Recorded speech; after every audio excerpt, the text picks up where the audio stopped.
மாதம் ஒரு நாள் நிலமறைந்தால் வானிலா இல்லை என்பாயோ. மாதம் ஒரு நாள் நிலமறைந்தால் வானிலா இல்லை என்பாயோ. சோதனை வேதனை வருகையிலே, சோதனை வேதனை வருகையிலே நீயும் தேவனே இல்லை எனலாமோ.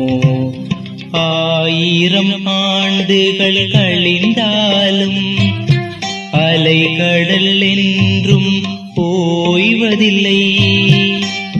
ஆண்டவர் இயேசுவை நம்பியவர் அநாதையாகி அலைவதில்லை.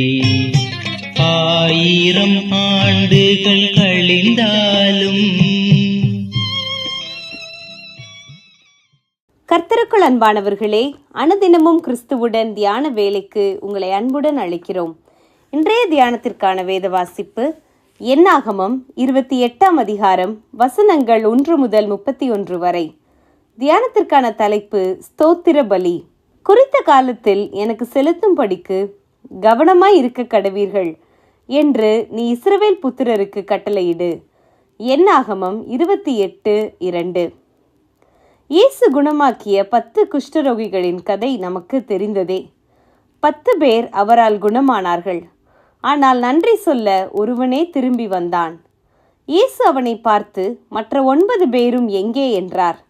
நாமும் பல தடவைகளிலும் இந்த 9 குஷ்டரோகிகளைப் போலவே நடந்து கொள்கிறோம்.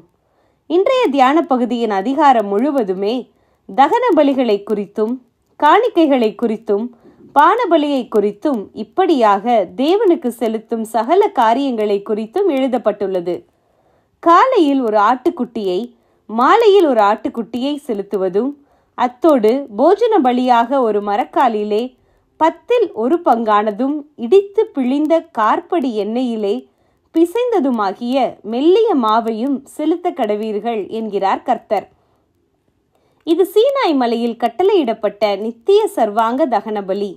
இது கர்த்தருக்கு சுகந்த வாசனைக்கான தகன பலி. இது கர்த்தருக்கு பிரியமான பலி. இன்று நாம் இந்த தகன பலிகளோ பான பலிகளோ அல்லது எந்த விதமான பலிகளோ செலுத்துவது கிடையாது. நாம் செலுத்தும் ஒரே பலி ஸ்தோத்திர பலி மாத்திரமே. அதை நாம் எப்போது எப்படியாக செலுத்துகிறோம்? தேவன் அதை சுகந்த வாசனையாக முகர்கிறாரா? அன்று காயினும் ஆபேலும் தேவனுக்கு காணிக்கை கொண்டு வந்தபோது காயினின் காணிக்கையை தேவன் அங்கீகரிக்கவில்லை. ஆனால் ஆபேலின் காணிக்கையோ அவருக்கு பிரியமாயிருந்தது. அதுபோலவே நாம் தேவனுக்கு ஏறெடுக்கும் துதி ஸ்தோத்திரமும் அவருக்கு பிரியமாய் இருக்கிறதா என்பதை நம்மை நாமே ஆராய்ந்து பார்த்து கண்டுபிடிப்போம். ஆண்டவருக்கு துதிகளின் மத்தியில் வாசம் பண்ணுகிறவர் என்ற நாமம் உண்டு.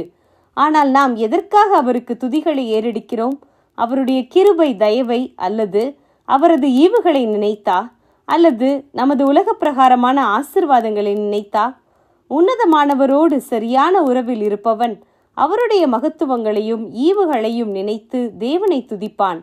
ஆனால் உலக ஆஸ்திகளுக்காக தேவனில் நம்பிக்கை கொண்டிருப்பவன் தனது உலக ஆஸ்திகளுக்காகவே தேவனுக்கு நன்றி சொல்லுவான். நாம் எந்த ரகம்?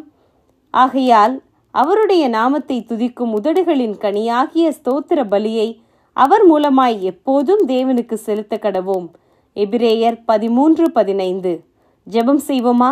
துதிக்கு பாத்திரராகிய கர்த்தாவே, எங்களது உதடுகளின் கனியாகிய ஸ்தோத்திர பலியை தேவரீர் சுகந்த வாசனையாக ஏற்றுக்கொண்டு எங்களை ஆசிர்வதியும். ஆமேன்.